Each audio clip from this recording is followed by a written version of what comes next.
2000 से ऊपर करोड़ का घोटाला जो पिछले दिनों के पाठक जी ने किया था, एक बड़ा घोटाला शिक्षा विभाग इस आड़ में कर रहा है। किड्स बैग बच्चों को बांटा गया है, किस ढंग से उसमें घोटाले हुए हैं।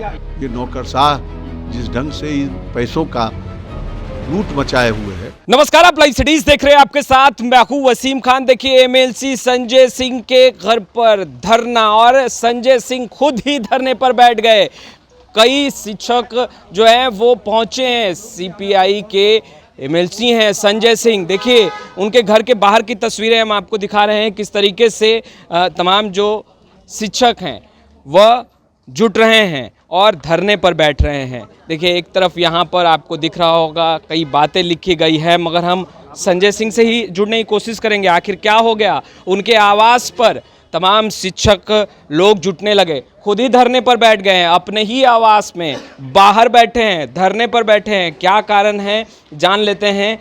क्या हो गया संजय जी? अपने आवास के घर के बाहर बैठे हैं धरने पर, लोग भी पहुंच रहे हैं। पूरे बिहार के वित्त रहित शिक्षक, जो बिहार का एक कलंक है वित्त रहित शिक्षा नीति, उसके विरोध में, और जो 2008 में वर्तमान सरकार के मुखिया माननीय मुख्यमंत्री जी ने ही वित्त रहित शिक्षा नीति की समाप्ति की घोषणा परीक्षा फल आधारित अनुदान के तहत की, वह भी 8 से 10 वर्षों का अनुदान बकाया है। पिछले दिनों जो मानसून सत्र चल रहा था, इसमें सवाल भी इस पर हमने उठाया था।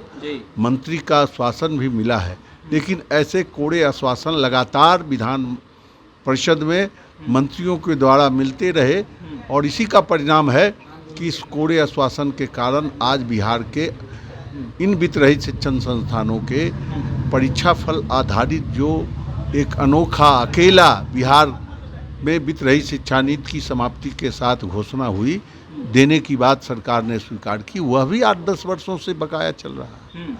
तो इनमें जो कष्ट है, आक्रोश है, असंतोष है कि बिना वेतन के आज बिहार सरकार अपना जीईआर बढ़ाने को लेकर पीठ थपथपाती है, और वह जीईआर बढ़ाने में राज्य सरकार का एक बड़ा तबका हमारे वित्त रहित शिक्षक साथी हैं, और ये बिना वेतन के 8 से 10 वर्ष तक का अनुदान नहीं मिला है। आप सोच सकते हैं कि बिना वेतन के ये बिहार के बच्चों को कैसे शिक्षा दे रहे हैं खाली पेट, और सरकार को कोई चिंता नहीं। जो सरकार कहती है सबका साथ सबका विकास, तो ये कैसा साथ जिसमें हमारे वित्त रहित शिक्षक को वो की और उनकी नज़र नहीं। यानी संजय सिंह मजबूर हो गए आज घर छोड़ने को और घर के बाहर धरने पर बैठने को। ये तो अपने दुख, आक्रोश, कष्ट को व्यक्त करने के क्रम में मेरे पास आए हैं, और हम इनके इस मांग के पूरे समर्थन में सब दिन लड़ते रहे हैं, सड़क से लेकर सदन तक, और आज भी जब मेरे पास आए हैं तो हम इनके साथ बैठे हुए हैं। संजय जी, शिक्षा मंत्री सुनील कुमार ने कहा कि बिहार की शिक्षा व्यवस्था को दुरुस्त करने के लिए जो भी योगदान दे रहे हैं उनके प्रति सरकार सोच रही है। शिक्षकों को लेकर कहा कि वेतन समय पर दिया जाता है, मगर काम में कोताही करेंगे तो वेतन रोका जाएगा। कई तरह की बातें उन्होंने कही। आप कैसे देखते हैं, क्या काम में शिक्षा व्यवस्था को दुरुस्त करने के लिए क्या शिक्षक काम में कोताही कर रहे हैं? बिल्कुल नहीं कर रहे हैं, बिल्कुल नहीं कर रहे हैं। आज शिक्षक ऐप के माध्यम से बिहार के नियोजित शिक्षक अपनी उपस्थिति दर्ज करवा रहे हैं, लेकिन हम समझते हैं कि ऐप के माध्यम से जो उपस्थिति दर्ज कराई जा रही है, यह बिल्कुल बिहार के लिए अव्यवहारिक है। अव्यवहारिक इस माने में है कि बिहार बाढ़ग्रस्त क्षेत्र है। बिहार की जो भौगोलिक स्थिति है उसमें मैक्सिमम विद्यालय देहाती क्षेत्र में है, जहाँ न 24 घंटा बिजली है, न इंटरनेट है। तो वह ऐप के माध्यम से आज भी 1 लाख बिहार के नियोजित शिक्षक अपनी उपस्थिति दर्ज नहीं करवा पा रहे हैं। इसलिए सरकार को चाहिए कि यह सब दोष शिक्षक पर न थोपे, बल्कि ऐसे अव्यवहारिक ऐप के माध्यम से जो उपस्थिति बनवाई जा रही है उसको बदलकर बायोमेट्रिक के माध्यम से उपस्थिति दर्ज करावे। 100% उपस्थिति होगी। ये तो पुरानी समस्याएं हैं जिनको लेकर ये तमाम जो शिक्षक हैं वो सरकार से लड़ते रहे, मांग करते रहे, मगर अब तक इनकी मांगों को माना नहीं गया है। विश्वविद्यालय के शिक्षकों का भी वेतन रोका गया, कर्मचारियों का भी वेतन रोका गया। बीते दिनों भी एक फरमान जारी, आदेश जारी किए गए, कहा गया कि भाई ऑनलाइन अगर आप अटेंडेंस नहीं बनाते हैं या चूक होती है तो वेतन रोक दिए जाएंगे। इन तमाम चीज़ों को कैसे देखते हैं? क्या सरकार देखिए सरकार की प्राथमिकता में हम नहीं समझते हैं कि शिक्षा है। अच्छा। और इसी का परिणाम है कि ऐसे ऐसे नए नए तरीके ढूंढकर और शिक्षकों पर ही दोषारोपण सरकार करती है। अपनी अव्यवस्था को वो नहीं देखती और झांकती है। आज पूरे बिहार में जितने उत्क्रमित शिक्षण संस्थान जो किए गए माध्यमिक और उच्च माध्यमिक में, क्या वहाँ बैठने की जगह है शिक्षकों को? पहले तो शिक्षक ही नहीं थे। 2010 से उत्क्रमित की नीति शुरू हुई। शुरुआती दौर में जितने भी उत्क्रमित विद्यालय, माध्यमिक विद्यालय उत्क्रमित होकर उच्च माध्यमिक हुए, +2 के शिक्षक नहीं थे। बाद के दिनों में मध्य विद्यालय को उत्क्रमित किया गया। वहाँ तो न भवन है न भूमि है और शिक्षक भी नहीं है। आज भले बीपीएससी से पिछले दिनों शिक्षक बहाल किए और अभी का स्थिति ये है, अभी ये स्थिति है कि बड़ी संख्या में शिक्षक आ गए हैं। कई ऐसे उत्क्रमित विद्यालय हैं जहाँ शिक्षक को भी बैठने की जगह नहीं है। 2 कमरा है। 1 to 12 तक एक ही उत्क्रमित विद्यालय में जब पढ़ाई होगी और जहाँ 3 से 4 कमरा 5 कमरा मैक्सिमम है, तो 1 से लेकर 12वीं तक की पढ़ाई कैसे होती होगी और कैसे वहाँ बच्चे पढ़ते होंगे और कैसे 1 से 12 तक के शिक्षक उस भवन में बैठते होंगे। आप लोगों से सूची तो मांगा गया क्या? शिक्षा विभाग ने सूची मांगा, मंत्री जी ने हमसे जो मांगे हैं उनका विभाग है, वो नहीं, उनको नहीं दिखता है। सरकार को दिखना चाहिए। और हम तो समझते हैं कि यह कैसी नीति है, ये बिल्कुल गलत नीति है कि बिना आधारभूत संरचना को मजबूत किए बड़ी संख्या में प्रत्येक पंचायतों में माध्यमिक और उच्च माध्यमिक विद्यालय को उत्क्रमित कर दिया गया। पहले तो अपनी आधारभूत संरचना मजबूत करनी चाहिए। और जहां हमारे वित्तरहित शिक्षण संस्थानों में जिसकी आधारभूत संरचना बिल्कुल समृद्ध है, वहाँ शिक्षक भी हैं, भवन है, लाइब्रेरी है, लेबोरेटरी है। बार बार हम लोग इस बात पर सवाल सरकार का ध्यान आकृष्ट करते रहे हैं, लेकिन सरकार की नज़र इस वित्त रहित की नहीं जा रही। और उसी का परिणाम है कि आज ये बच्चे GR बढ़ाने के क्रम में बड़ी संख्या में ये हमारे शिक्षक सरकार के साथ खड़े हैं, बिना वेतन के पढ़ा रहे हैं। 10-10 साल से 18 साल से जिनको वेतन नहीं मिला है, आज कितना कष्ट होगा इनको, कितना दुख होगा और कितना आक्रोश होगा। उसी आक्रोश का इजहार करने मेरे पास आए हैं और मेरा घेराव किए हैं। मैं इनको आश्वस्त किया हूँ कि मैं तो लड़ता ही हूँ, सदन में भी लड़ता हूँ, सड़क पर भी आगे खड़ा रहता हूँ।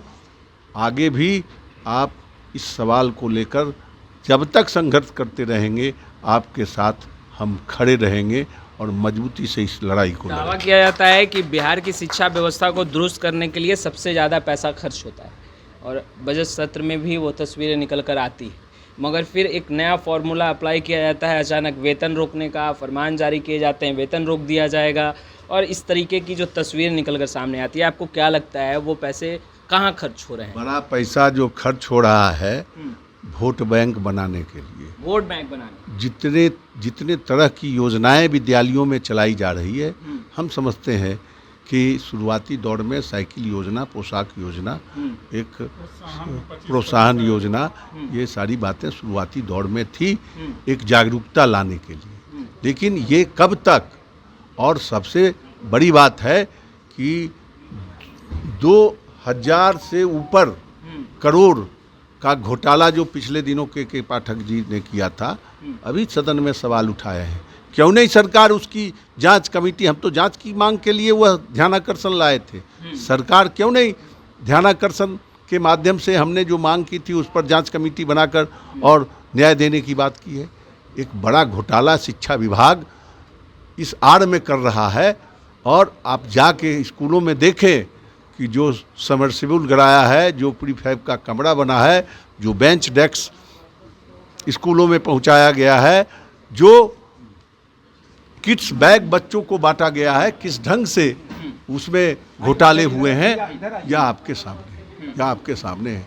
और हम तो आपको भी मीडिया के साथी हैं, हम आपको भी कहते हैं कि आप स्कूलों में जाकर देखें कि कैसा बेंच डेस्क सप्लाई हुआ, कैसे सबमर्सिबल गिरा रहा है, कैसे किट्स दिए गए हैं।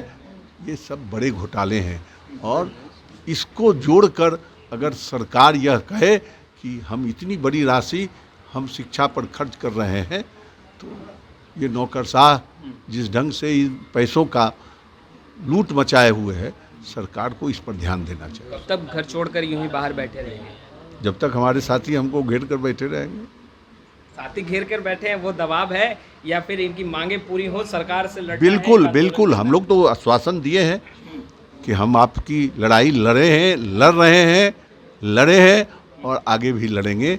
आप फिर कुछ मौका दीजिए, हम भी अपनी रणनीति बनाएंगे और आप भी अपने संघर्ष को आगे बढ़ाने के लिए अपनी रणनीति बनाइए, और जो बनाए हुए हैं वो तो पूरा कीजिए और आगे हमको भी समय दीजिए। और आप भी अपनी एक आखिरी सवाल, जब बात घोटाले को लेकर आप कर रहे हैं, कह रहे हैं बड़ा घोटाला हो रहा है शिक्षा विभाग में, जो अभी बहालियां हो रही हैं शिक्षकों की, TRE 3.0 की अभी रिजल्ट जो है वो प्रकाशित नहीं हुई है, बहालियां होनी है, क्या लग रहा है कि बड़ा सेटिंग वेटिंग चल रहा है? क्योंकि अब अभ्यर्थी आवाज़ उठाने लगे हैं, विलम्ब क्यों, देरी क्यों, कहीं सेटिंग तो नहीं? सेटिंग नहीं। देखिए, इसमें जो अभी सक्षमता परीक्षा के बाद जो पदस्थापना में देरी हो रही है, इसकी आवाज़ उठ रही है, लेकिन उन शिक्षकों की आवाज़ मांग सुविधा के तहत जो उठाई गई थी हम लोगों के सामने, उसी को लेकर हम लोग भी मांग उठाए कि आप ऐच्छिक पदस्थापना कीजिए। जो शिक्षक 17-18 वर्षों से जहाँ जो जिस विद्यालय में काम कर रहे हैं, वो शहरी क्षेत्र हो या देहाती क्षेत्र, सब अपने आप को परिवार के साथ सुविधाजनक जगह पर व्यवस्थित कर लिए। तो फिर अब वहाँ से अव्यवस्थित कर दूसरे जगह स्थानांतरित कर आपकी क्या सोच है कि इससे क्या शिक्षा में सुधार हो जाएगा? और अगर ऐसी कोई सोच नहीं है तो निश्चित रूप से उनको अपने ही विद्यालय में रहने दें, और जो रहना चाहें और जो बाहर जाना चाहें उनको जाने दें। इसलिए ऐच्छिक पदस्थापना का प्रावधान कीजिए। चूँकि बिहार गवाह है, 1995 में माध्यमिक शिक्षकों का मास ट्रांसफ़र हुआ था, सबको जिला बदल कर दिया गया था। और मैं तो सदन में कहा इस बार मानसून सत्र में मंत्री जी को कि वही 95 एक बड़ा उदाहरण है बिहार के लिए, और आपके लिए उससे भी सीख लेने की ज़रूरत है कि 95 में उस मास ट्रांसफ़र के कारण जो बिहार की माध्यमिक शिक्षा व्यवस्था पटरी से बेपटरी पर आई है, आज तक आप भी उसको ठीक नहीं कर सके। देखिए, संजय सिंह हैं और तमाम शिक्षक यहाँ हैं, वेतन रोक दिए गए। देखिए, केवल एक शिक्षक का वेतन रोकने का मामला नहीं है, एक पूरा परिवार कहीं ना कहीं प्रभावित होता है, और एक पूरा परिवार उस उम्मीद के साथ आगे कदम बढ़ाता है कि एक तारीख आएगी जिस तारीख को वेतन मिलेगा, और फिर जो नौनिहाल हैं उनके घर के जो सदस्य हैं वो उससे जीवन यापन करेंगे। मगर कई सालों से इन तमाम शिक्षकों को वेतन नहीं मिला है। देखिए, ये संजय सिंह का आवास है, और आवास के बाहर के साथ साथ अंदर भी लोग हैं, आवास 05, और यह आवास आप जानते होंगे, यहाँ हर रोज़ शिक्षक पहुँचते हैं एक उम्मीद से, जो समस्याएं होती है उनसे। देखिए, कई शिक्षक हैं जो यहाँ पर गोलबंद हैं, और उस गोलबंदी के बीच संजय सिंह भी मौजूद हैं, इनका साथ देंगे सदन के अंदर भी और सदन के बाहर भी। इस वीडियो में इतना ही। आप